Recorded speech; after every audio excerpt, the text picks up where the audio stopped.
Ayuh mung, ngoyang mung dulu lah dulu. Yang luduh ke muka, ngoyang aku. Puh, dengar. Masuk dalam buku sejarah. Saya rasa. Tak. Memang dah kita pekoh suruh belah apa? Sebelah kiri. Ataupun sebelah bawah, kat kaki. Ataupun di pakaian. Jadi sebab tu orang dalam keadaan gini, dia boleh meludah di baju dia. Boleh meludah baju dia. Dah, nak ludah mana? Lidah dah kocek tau. Kocek dia ni. Lepas pada tu, tukar baju tau. Kau nak pergi kerja baju tu kau. Nak sabar langsung. Tak, dia kata dia. Sekawuk lah kita kata dia. Mana dah sabar langsung kita nak pakai baju tu. Boleh meludah dalam kocek tersebut. Ataupun dalam mana-mana dekat baju kita. Boleh. Dalam kitab pekoh kita boleh kita meludah. Tak ada ganggu apa-apa. Tak. Dan kita boleh juga ambil sapu tangan selu-selu. Gerak, masa dah kocek. Jangan gerak betul-betul. Gerak masa dah kocek. Berhenti kejap. Gerak buat keluar. Gerak kat muka. Dah, tu puh nak orang dah. Boleh. Dia tak bolehnya kalau kita bergerak 3 kali berturut-turut. Kalau kita gerak 1000 kali dah berturut-turut, beres. Sampai dengung lah apa. Semayang seni. Allah Akbar semayang seni lah. Bui sana patau. Patau ngomong ya dah. Gerak wan. Dah. Secakau-cakau. Ya dah. Boleh? Sah semayang. Tak betul-betul. Okay. Sah atau tidak kalau ambil wuduk tanpa buang celak mata. Celak mata tebal tak tebal? Dan adakah dia mengganggu kemutlakan air? Kalau tebal doa sehingga air tu jadi keruh, orang panggil air celak, maka tak boleh.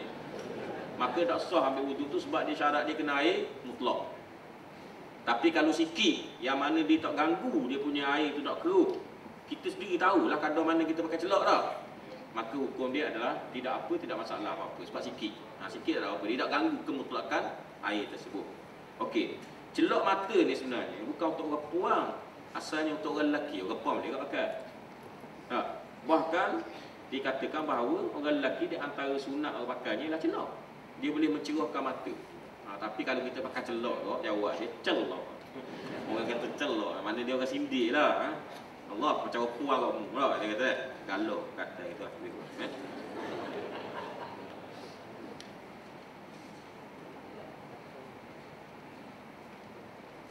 Menghisap rokok membatalkan puasa.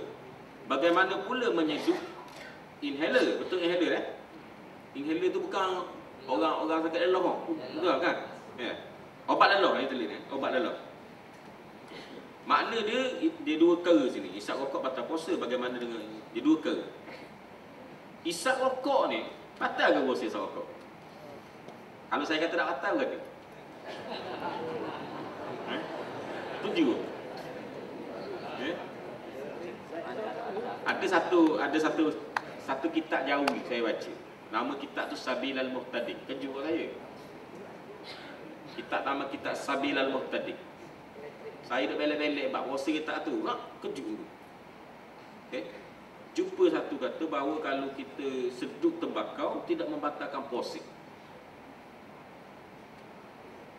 Macam mana tu? Boleh tahan? Boleh tahan tak? Maknanya saya rasa bulan Ramadan ni bukan menyebabkan kita makin tak isap rokok. Orang tak isap rokok pun isap rokok kalau tak batal puasa lah. Tetapi ulama' yang kata tak batal puasa tu, dia dah tahu kenapa isap rokok. Ramai tu mungkin tak ada isap rokok. Sikit tau. Maka dikatakan ada seorang membawa satu bekas macam buluh gitu. Buka buluh tadi, tunjuk macam mana dalam buluh tu penuh dengan kehitaman. Ada benda-benda lendai tak. Rupa-rupanya buluh tu macam rokok lah. Letak terbakar macam lendai kat paik lah. Tunjuk pada ulama' yang kata tak batal puasa tadi. Maka kalau begitu batal puasa. Sebab ada masuk benda hitam walaupun tak nampak. Hakikatnya ada benda masuk dalam rongga kita ni, membatalkan puasa. Jadi kesimpulannya, isap rokok batal puasa. Itu satu. Habis. Yang kedua inhaler. Inhaler tu orang lelah. Hamba tengok sekali baru tengok orang kat rumah mati dah orang. Dah, bukan mati kan dia mati sakit ni lah kan. Moga-moga Allah Ta'ala ampunkan dosa dia. Allah maghfirlahu warhamhu wa'afihi wa'afu. Dia pakai ni lah, pakai alat. Saya rasa betul lah, betul lah. Inhaler panggil tak? Maka berhubung dengan inhaler ni ada fatwa. Ada 2 fatwa daripada ulama Islam. Inhaler dia apa nama ni? Pertamanya daripada Syekh Atiyah Saqar, nama seorang ulama rahimahullah. Dalam kitab dia Al-Fatawa min Ahsanil Kalam, min Ahsanil Kalam tu. Dalam buku tu dia mengatakan bahawa menggunakan sedutan untuk obat lelah ini adalah membatalkan puasa sebab dia masuk dalam rongga. Sampai dada. Bukan dia teka sini. Nah, dia memang nak masuk, nak kena dada supaya lega sikit lelah. Maka batal puasa. Begitu juga dengan fatwa daripada Syekh Muhammad Ali Jemaah mengatakan batal puasa. Dan bila kita tengok kitab-kitab fiqh mazhab Syafi'i, kita dapati memang batal puasa. Sebab mazhab Syafi'i, kalau dalam kitab Rawdatul Talibin, dia kata masuk dalam rongga tu sepadang dia adalah huruf kha. Dia sebut huruf kha. Situ sepadang dia. Kalau lebih kawasan kha, masuk dalam rongga dah kira batal puasa. Itu ada satu sebutan apa? Satu qaul disebutkan dalam kitab Rawdatul Talibin Imam Nawawi itu. Okey. Jadi batal puasa lah. Jadi penggunaan inhaler ni adalah membatalkan puasa berdasarkan kepada kaedah mazhab Syafi'i. Tiba-tiba ada satu fatwa lagi. Fatwa daripada Syekh Abdul Aziz Baz dan juga fatwa daripada Dr. Yusuf Qadawi dalam buku Fiqh Siyam. Dalam buku tu dia mengatakan, dalam kitab tu mengatakan bahawa penggunaan obat sedut lelah ini adalah tidak membatalkan puasa sebab dia tidak ada matlamat mengenyangkan. Dan bukanlah orang suka nak makan benda tu. Macam asap rokok tu orang suka, cerita lain. Dia boleh tenangkan fikiran tak? Orang tenangkan fikiran secara isap rokok tadi dah. Dia tak, patutnya dia zikir tak? Tapi dia menggunakan cara yang lain. Jadi mengatakan, Yusuf Qadawi mengatakan tidak batal puasa. Begitu juga dengan Syekh Abdul Aziz Baz, dia kata tak batal puasa. Tapi Syekh Abdul Aziz Baz ni lain sikit, dia punya hujah dia. Dia kata sebab obat tu hanya sampai di dada saja, yang batalnya kalau sampai perut. Dia kata gitu. Bila sampai perut tu baru batal puasa. Sampai dada tak batal puasa. Itu Syekh Abdul Aziz Baz. Okey. Dah kita nak pilih hak mana se? Okey, itu masalah ni. Isu-isu gini nak pilih hak mana se? Nak pakai kata batal puasa ke tak batal puasa? Gini. Kita ambil kaedah raf'ul haraj waddik. Kita ambil kaedah kita nak kurangkan bebanan manusia dalam menjalankan hukum syariat. Kita puasa ni kita menjunjung hukum syariat. Tiba-tiba main berat-berat doa ni susah, kita sakit lelah. Berat tu. Dah kalau gitu tak puasa lama hamba. Dah. Berapa kali sehari gam lama gitu. Sampai mati ada puasa. Marah lebih ah, apa ya dah. Maka kita nak ingatkan kita gabungkan di antara dua pandangan ni begini. Ni bukan gabung saya saja, ni berdasar pada kaedah raf'ul haraj tadi. Kalau orang tu pakai inhaler tadi ataupun sedotan lelah tadi berjarang-jarang. Berjarang-jarang, mana jarang-jarang. Bukan kadang-kadang mana kurang pada jarang-jarang. Jarang-jarang apa orang boleh sebut, jarang-jarang. Kita pakai kadang-kadang. Kadang-kadang. Maka waktu kena pakai batal puasa. Sebab apa? Kadar darurat dia adalah sikit. Sebab jarang-jarang.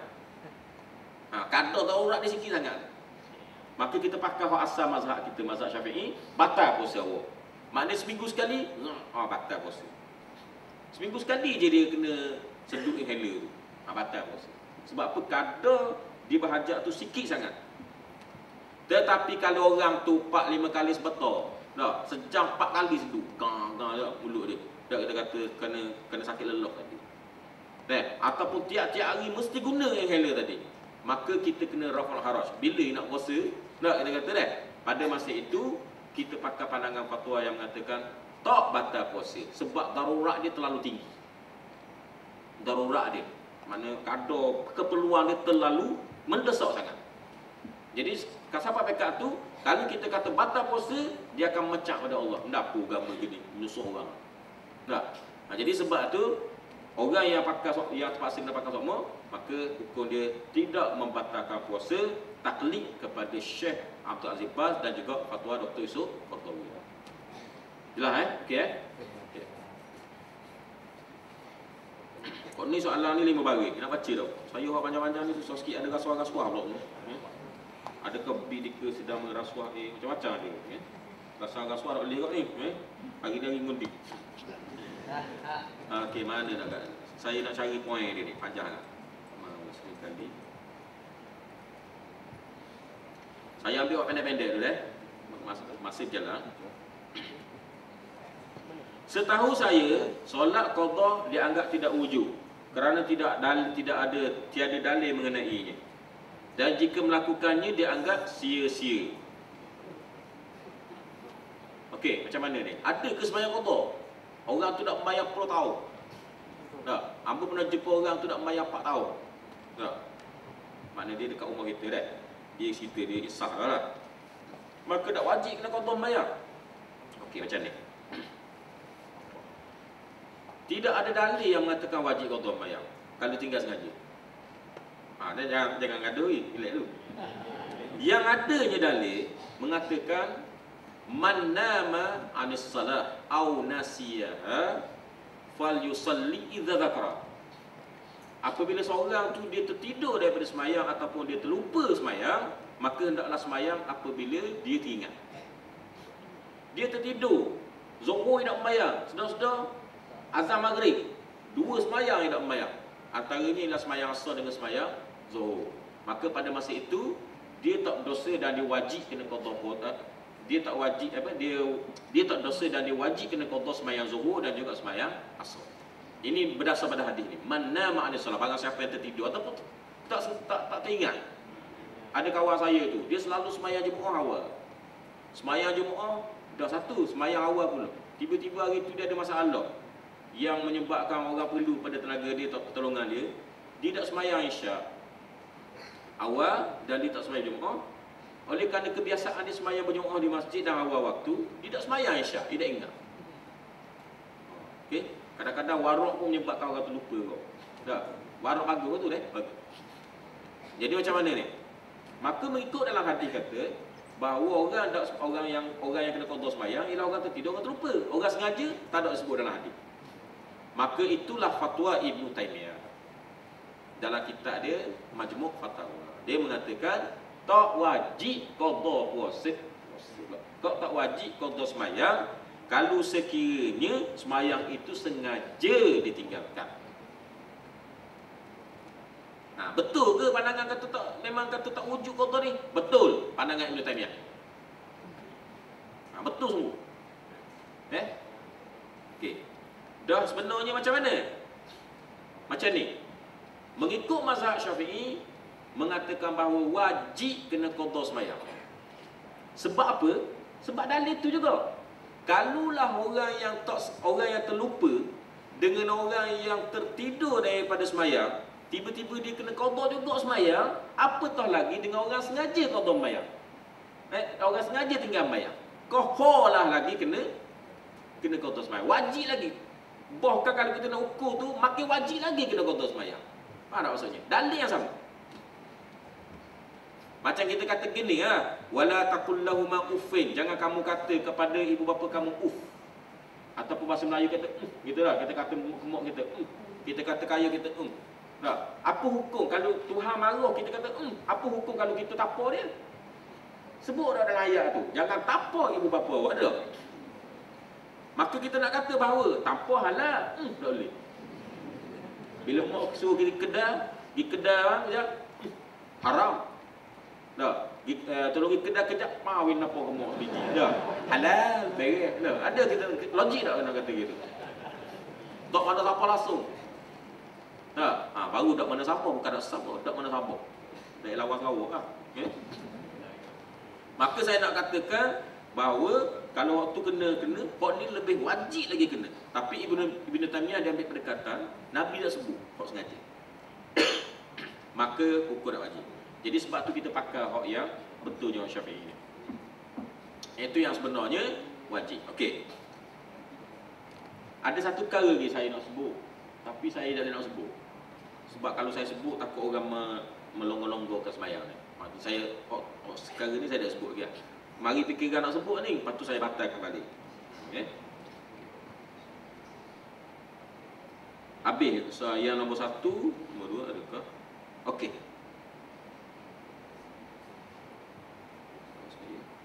Adakah saya boleh jamak qasar sekiranya saya balik ke kampung keluarga saya setiap minggu? Yang cukup syarat untuk jamak qasar. Macam mana nak jawab? Macam ni.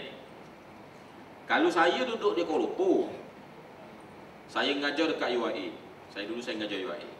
Kemudian sebulan sekali ataupun 2 bulan sekali ataupun 3 bulan sekali ataupun setahun sekali saya balik kampung saya di Losong. Rumah ayah saya, rumah mak saya. Boleh tak saya jamak qasar sampai rumah mak saya? Saya nak balik hanya 3 hari ataupun 2 hari je. Boleh ke tak? Kan sedangkan itu adalah kampung halaman saya. Tak. Maka hukum dia gini. Dalam mausu'ah fiqhiyah yang dikeluarkan oleh Kuwait yang dikeluarkan mausu'ah fiqhiyah tu, dalam kitab tu yang dikeluarkan mausu'ah fiqhiyah, dia mengatakan bahawa kalau sekiranya kita dah berniat duduk di satu tempat, bermustauting di satu tempat, tiba-tiba kita dah pergi balik ke kampung kita, maka tempat kita tu adalah tempat yang bukan mustauting.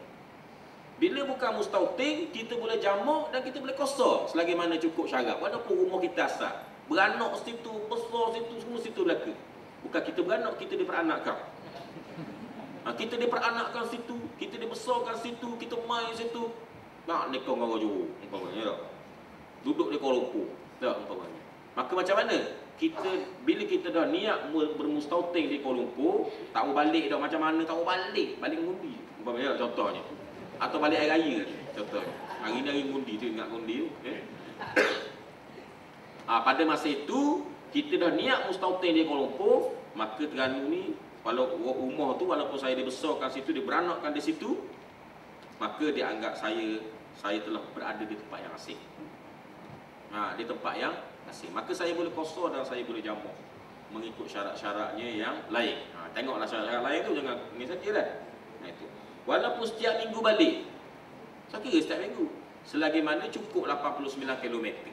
89 km lebih kurang tak? 89 km. Kalau ikut yang satu pondok dekat Indonesia tu dia kata 88.656 gitulah lebih kurang. Detail lagi ya, kilometer. Tak. Okey. Sebenarnya di antara 80 hingga 90 itu pandangan ulama situ. Dalam kitab Fiqh Islami wa Adillah tu berapa dia tak? 86 lah, 86 km. 86 km. Maka bila cukup syarat tu, kita bolehlah buat apa sahaja yang perlu dilakukan oleh sebagai seorang yang mengqasarkan sembahyang. Okey, Adik.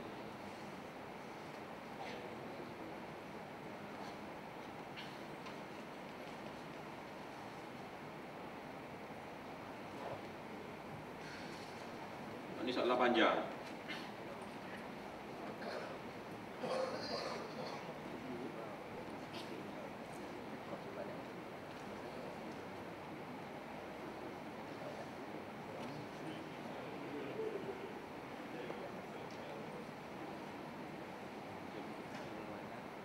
Okey, ada masalah.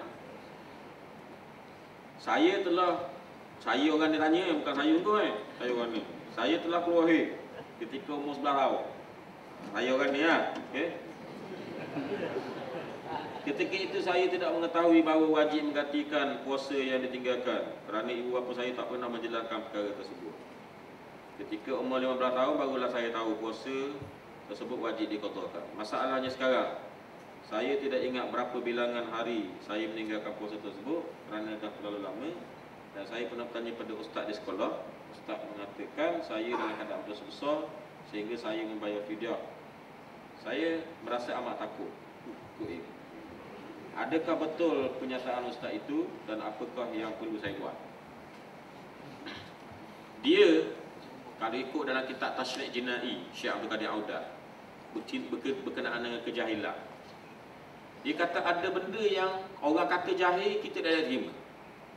Sebab apa? Semua orang tahu dan Kalau dia tak tahu seorang pun dia berkewajipan tahu kok. Benda tu memang orang tahu belaka. Di antaranya ialah qada semayang bagi orang yang haid. Memang semua orang tahu, tak ada orang tak tahu saya rasa. Tak tahu kan? Qada apa? Qada puasa utama saya. Orang yang haid dia qada puasa. Qada haid. Qada puasa. Dia lama kan oleh apa benda ni saya kena berhenti lah. Okay? Lebih pada limit dah. Tengok jam tu kejap. Okey. Jadi sebab tu kalau dia tak tahu sungguh maka dia tak dosa. Tetapi kesan implikasi dia tak tahu tadi tidak menyebabkan dia gugur daripada mengqadakan puasa dan juga kena bayar fidyah. Jadi orang macam ni dia kena dua perkara. Dia kena bayar fidyah dan dia kena qada puasa. Maka dia kena qada puasa, dia tak ingat. Maka dia ingat dia boleh buat anggaran. Masa muda-muda, masa dia budak-budak dulu dia ingat biasanya haid berapa hari. Dia buat anggaran gitu. Lepas pada tu katakan 5 hari sekali dah, seminggu dah. Dalam bulan puasa tu mungkin 5 hari dia kali lah dengan 15 tahun sampai 15 tahun. Kemudian katakanlah jumlah dia 20 hari atau 20 hari. Dia tambah 5 hari lagi ambil lebih sikit. Wajib dia kena ambil lebih sikit. Okey? Begitu. Maka itulah kadar yang dia kena qada puasa. Okey. Ada pun video. Video ni saya nak cerita ni. Tadi saya kata kena bayar video kan. Masalah video ni, dia kalau bila masuk Ramadan baru, dia berganda-ganda lah video tu. 60 secupak lah. Kalau 6 hari 6 cupak. Kalau 4 tahun berapa dah? 6 cupak kali 4 24 cupak kan. Tak. Okey. Katakanlah dia ni banyak sangat. Kalau nak pakai cupak-cupak ramai ratus-ratus ya. Tak umpamanya. Banyak sangat dia tak mampu. Saya rasa mampu zaman sekarang ni orang mampu mereka. Kalau katakan tak mampu sungguh. Pada masa itu masalah fidyah ni adalah masalah khilaf di kalangan ulama. Di mana mengikut mazhab Hanafi, dia mengatakan fidyah ni tak wajib. Walaupun main naik tahun dah. Walaupun kita dah langgar dah bulan Ramadan baru. Dan pandangan ini ditarjih, disokong oleh Dr. Yusuf Qaradawi dalam buku dia Fiqh Siyam. Dia kata fidyah tak wajib, sunat sahaja. Itu. Jadi kalau orang yang perok macam ni, dalam keadaan banyak kata nak dia kena bayar, saya rasa mampu. Pada pandangan saya mampu. Tapi katakan dia tak mampu sangat, dia bolehlah bertaklid kepada apa yang disebut oleh mazhab Hanafi dan pandangan yang dikemukakan oleh Dr. Yusuf Qaradawi. Mengatakan tak payah bayar fidyah lah. Ini kalau terdesak sangat. Terdesak tu dia kena tanya orang dululah. Tanya ustaz tu dulu terdesak dah. Memang tak ada duit nak bayar. Banyak sangat. Main puluh-puluh tahun. Ni sikit je kalau contohnya kalau main puluh-puluh tahun dah puasa. Daripada siapa ke umur 60 tahun dah puasa. Dah puasa dah membayar umpamanya dah. Jadi pada masa itu macam mana nak buat? Kita boleh ambil pendekatan meringankan bebanan orang itu dengan mengatakan tak apalah fidyah tu boleh taklid pada mazhab Hanafi dan juga boleh tengok kepada pandangan Dr. Yusuf Qaradawi. Faham Itu yang masalah yang disebutkan.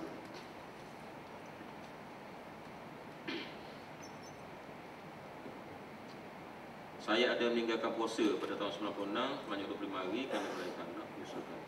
Saya berniat untuk bayar zakat fidyah. Membayar fidyah saja ni, zakat bukan ni dah. Yang disyaratkan, tapi saya muskil tentang bilangan hari yang patut saya ganti tidak. Saya ada membaca satu hadis sahih riwayatkan Nafi' bin Umar daripada Ibnu Umar bahawa sesungguhnya isterinya bertanya kepadanya tentang puasa Ramadan sedang ia dalam keadaan hamil.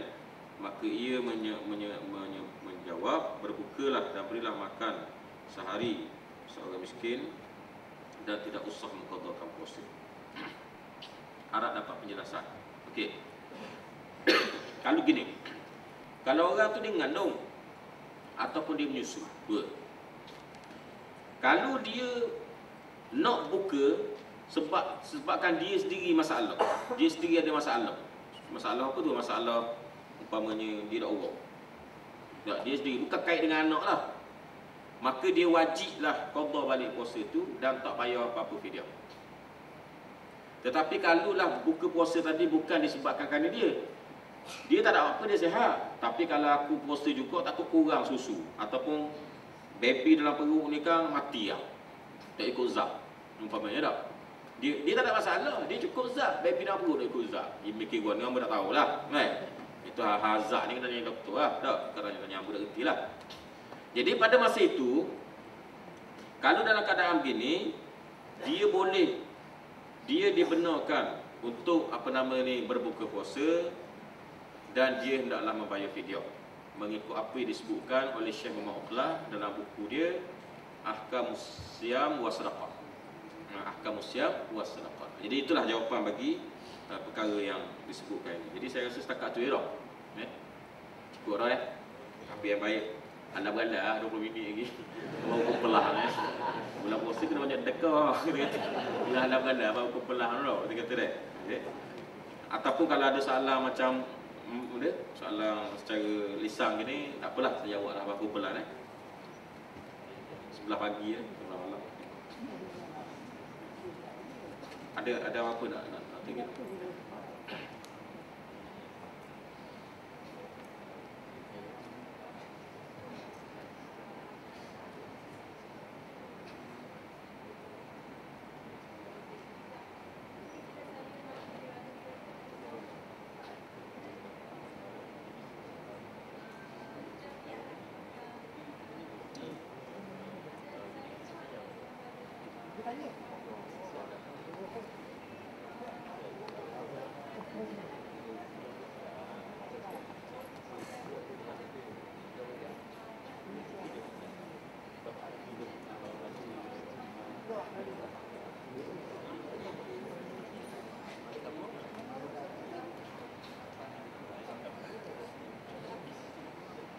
Ya.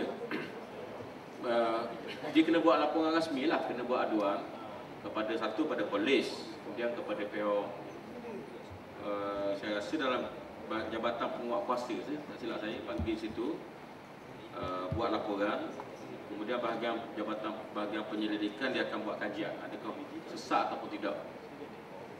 Kemudian bila dah pada masa proses nak kata sesak dan sesak tu akan sampai ke tahap pada saya mengatakan fatwa boleh sesak ataupun tidak. Biasanya kalau yang macam ni, kalau betul-betul lah ada orang sesak, biasanya fatwa tu akan mengatakan perlu digazet. Yang berkait dengan akidah kebanyakannya gazet lah. Bila gazet, pada masa tu tak kira VIP ke, VIIIP ke, VPP ke, tak kira dah, pakai gap belakang. Bila dah gazet, dia ada kuasa polis untuk mengambil tindakan. Jadi pertamanya kena buat laporan. Laporan tu kena buat lah. Bahaya aja orang sesak ni kena tulen, kena sesalan. Tidak bahaya, merosakkan. Kita banyak dah, pecah dah. Pecah politik lagi, kemudian pecah mazhab lagi. Dah. Sekarang ni pecah mazhab kurang, tapi nak jadi semula bila ada golongan-golongan yang dipanggil sebagai Wahabi timbulkan isu-isu kurang. Dah. Jadi sebab tu pecahnya banyak sangat. Kemudian timbul pula orang ni apa ni hak jarang sesak dan sebagainya. Jadi berapa orang tinggal? Tak, dia kata dia orang Islam betul-betul yang menghayati Islam dan orang panggil membawa mesej Islam ke alam dunia. Kena ambil tindakan lah. Ada lain ke tak? Ustaz, nama saya Wazir. Assalamualaikum warahmatullahi wabarakatuh. Saya nak tanya satu pasal pendapat Ustaz lah, berkenaan dengan survival laut hari Jumaat. Survival laut. Program survival laut hari Jumaat. Dekat Pulau Bidung yang tak ada masjid, ada Pulau Bidung. Itu satu. Yang kedua berkenaan dengan jamak kosong. Contohnya saya jamak kosong untuk takdim. Tengok-tengok semayang Zuhur tu, tiba-tiba masuk waktu asar. Jadi asar saya itu macam mana sah? Perlu takdim ke atau takhir antara dua waktu? Lepas tu satu gilas sekali soalan saya berkenaan dengan muamalat. Kalau ikut ada orang tanya saya, muamalat dengan Islam dengan bukan Islam. Sebab kadang-kadang kita tahu ada juga syarikat-syarikat atau whatever ni yang Islam tetapi dia agak mencekik darah kita lah. So macam mana Ustaz dari segi muamalah? Okay, terima kasih.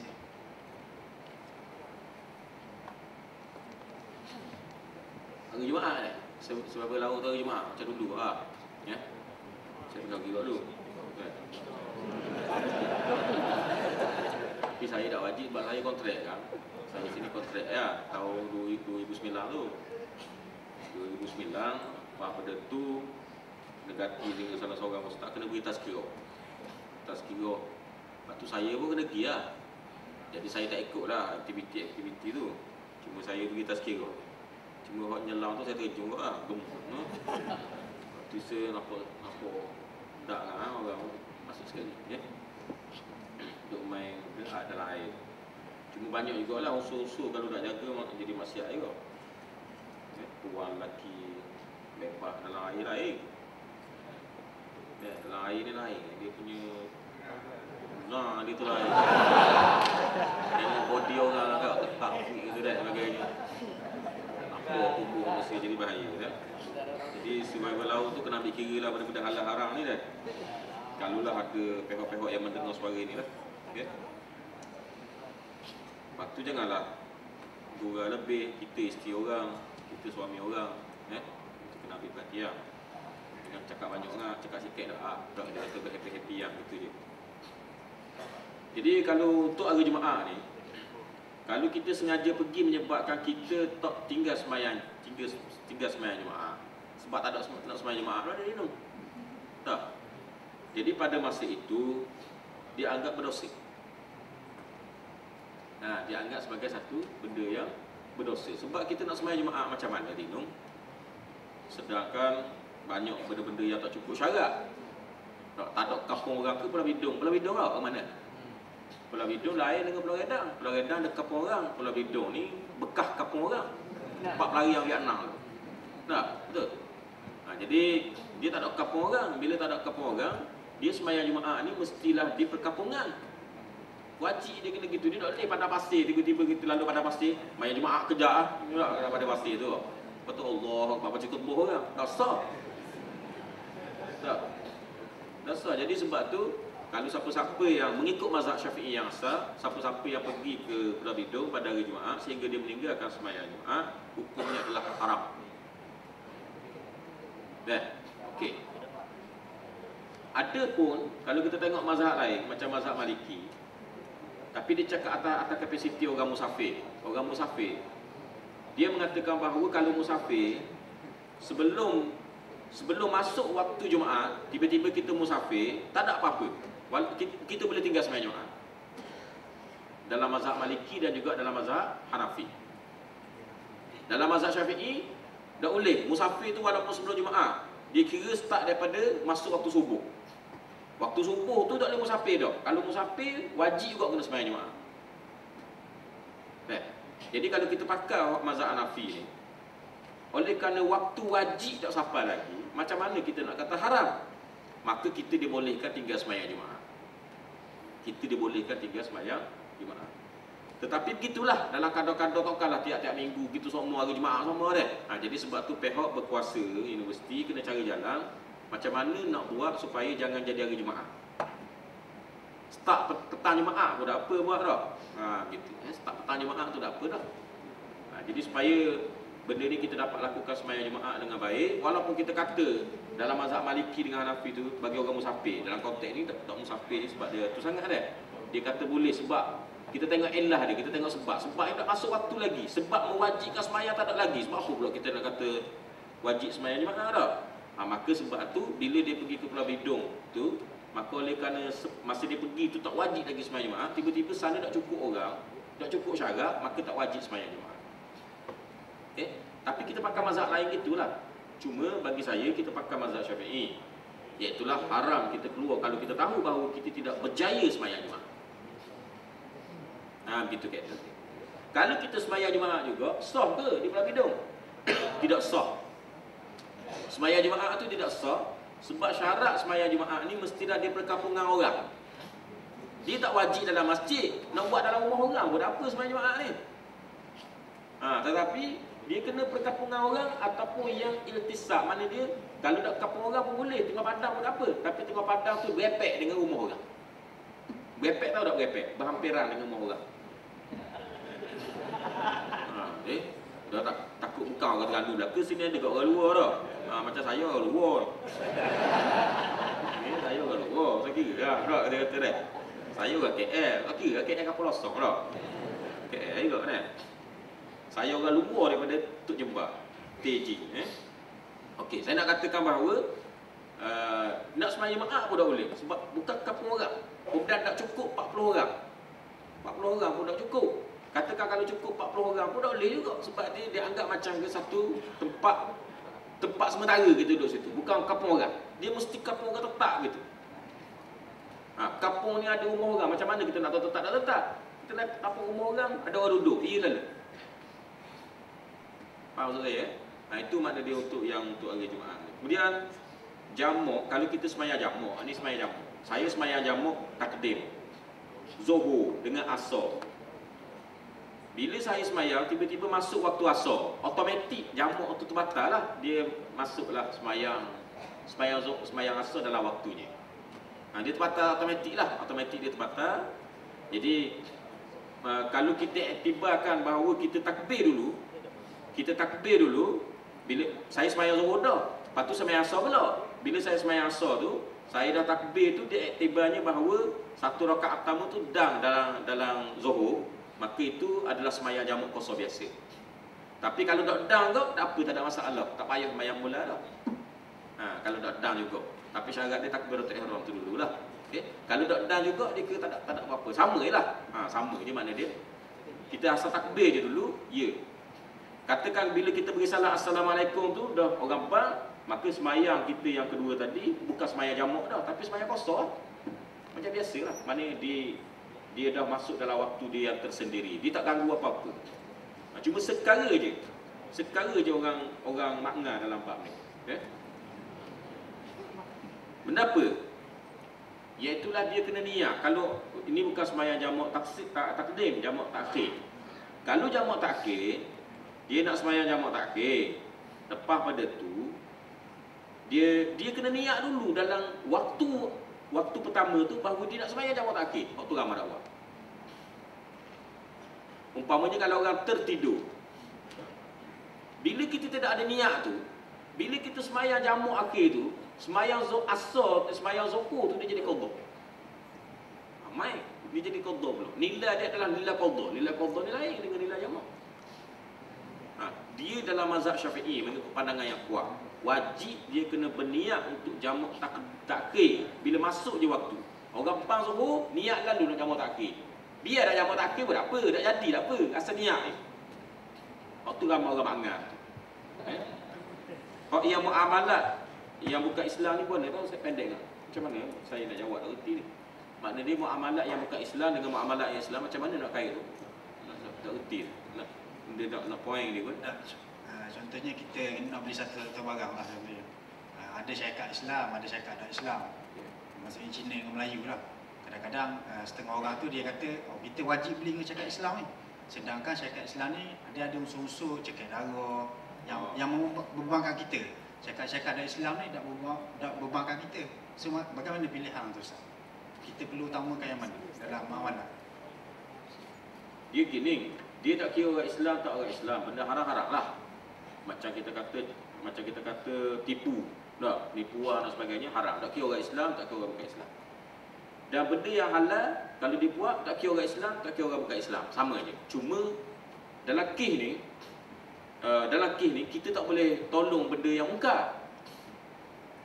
Kalau kita beli dengan orang yang kedai orang Islam tadi, dengan ada usul-usul macam tu, kita telah menolong satu proses penyebaran benda mungkar. Kau maju benda mungkar, walaupun orang Islam. Kena ambil kira benda tu. Jadi sebab tu dalam kes ni, hendaklah kita menghindarkan diri daripada bermuamalat dengan orang Islam yang buat satu benda haram. Dan dibenarkan, memang daripada awal lagi kita dibenarkan bermuamalah dengan orang bukan Islam. Boleh. Dengan orang bukan Islam, tak ada masalah. Cuma kalau orang Islam dengan orang bukan Islam sama-sama jahat, masa tu cerita lain kan. Itu kena dahulukan orang Islam lah. Okey. Hasan Al-Banna dalam buku di Majmu' Rasail, dalam kes-kes membabitkan kita dahulukan orang Islam, memang dia sebut kita mesti dahulukan kedai orang Islam. Kita mesti beli kedai orang Islam, supermarket orang Islam. Asal ni. Biarlah kata Hasan Al-Banna dalam buku Majmu' Rasail, satu sen, satu kurus pun dia kata, satu sen tu, satu kurus pun kita tak beri, selalu tak mau jatuh kepada orang kafir. Itu Hasan Al-Banna sebut dalam buku Majmu' Rasail. Tapi dalam konteks mana? Dalam konteks tidak ada benda-benda haram lah. Kalau kita bermuamalah tapi benda tu haram, macam mana? Itu memang tak boleh. Bersekongkol nak kira lah orang Islam. Dan apabila kita berbeli-beli ataupun berjual beli dengan ataupun bermuamalah dengan orang kafir, lelaki yang tidak membabitkan membabitkan haram, tak ada masalah. Tak ada masalah apa-apa. Bahkan saya tengok dalam fatwa tengok mufti apa daripada Majlis Fatwa Negeri Kedah. Orang tanya, boleh jual tanah ke orang bukan Islam tak? Dia kata boleh. Orang kafir nak beli tanah, boleh tak kita jual? Boleh. Bukan boleh tu dari segi hukum boleh. Tapi dari segi siasat syariah memang tak boleh lah. Kalau jual ke orang kafir ni makin berat lah tak? Dia kata kan? Jadi gitu. Mana saya nak sebutkan bahawa asalnya boleh. Dengan orang kafir ni macam biasa. Macam orang Islam juga. Dari segi muamalah ni kita boleh berurusan. Dan Nabi sendiri pun dia bergadai. Dia berhutang dengan orang Yahudi. Dan dia menggadaikan baju besi daripada Yahudi. Mana gitu sampai mereka tu orang kafir tak ada masalah apa-apa. Selagi mana orang kafir tu adalah kafir yang baik. Orang kafir yang zimmi, bukan kafir yang harbi lah. Ada masa sikit lagi tak? 5 minit lagi.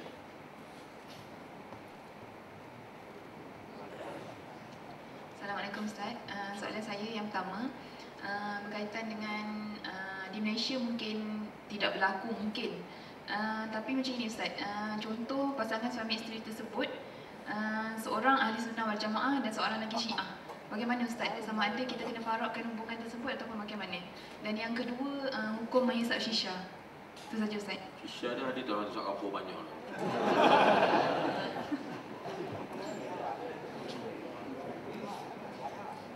Ya shisha ni benarnya tak payah fatwa dah. Kalau untuk negeri Terengganu ni pada tahun 70-an dulu ada fatwa daripada Said Yusuf Zawawi dah, mufti dulu lah, mengatakan isap rokok yang memudaratkan badan adalah haram.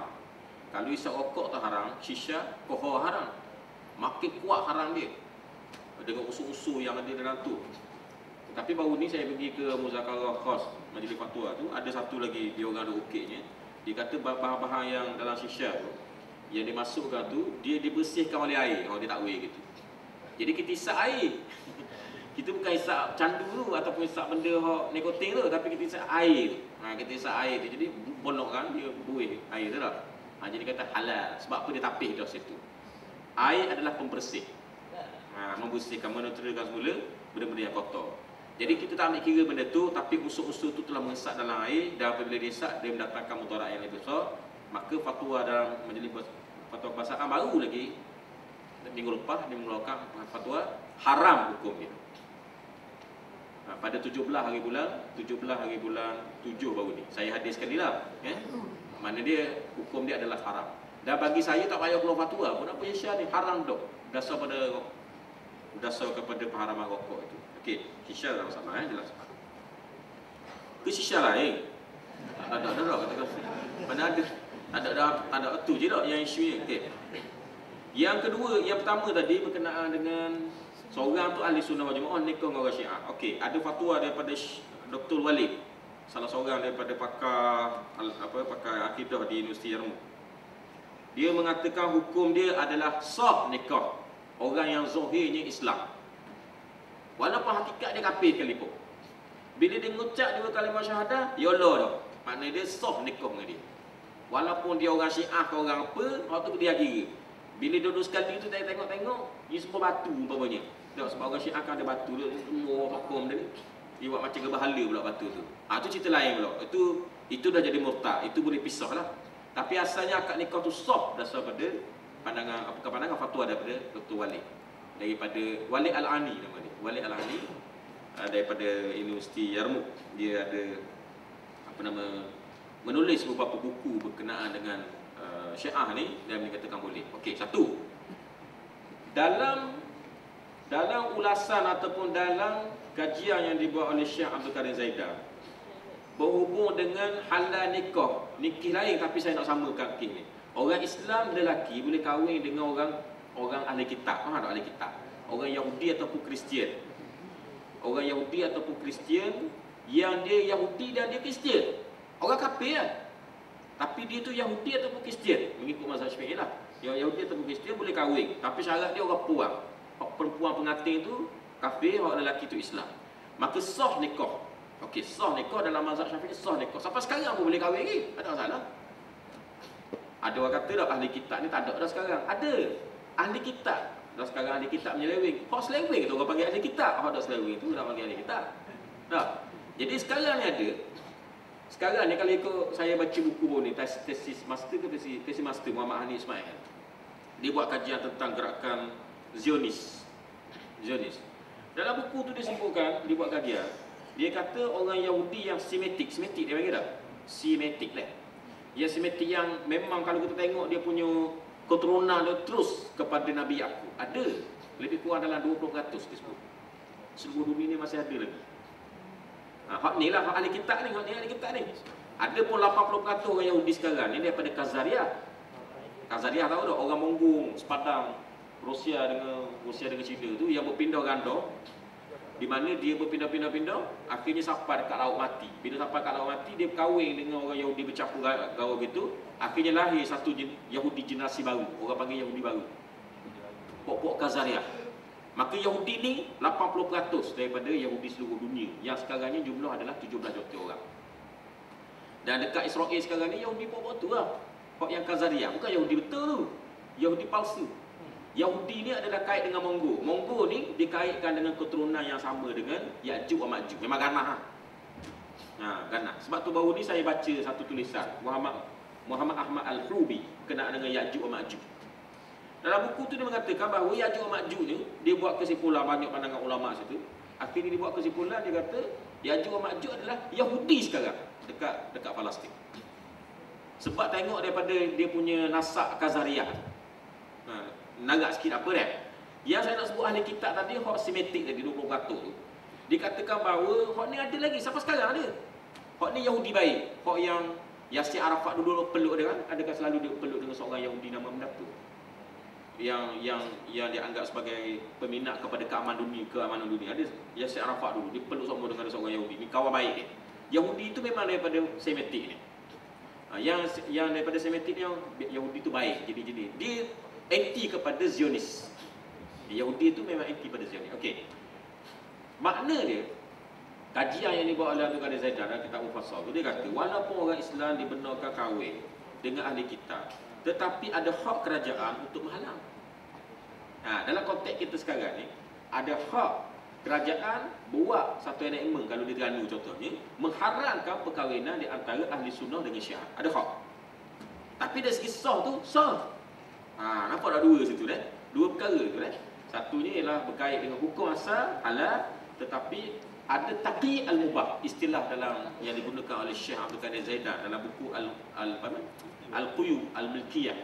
Dalam buku tu dia mengatakan ada satu slot dalam Islam ni, ada satu peruntukan dalam Islam yang panggil taqi al-mubah, iaitu kerajaan dia boleh menyempitkan benda yang halal. Boleh menyempitkan benda yang halal, lalu dibentukkan seperti taknin ataupun sekarang dipanggil sebagai enactment.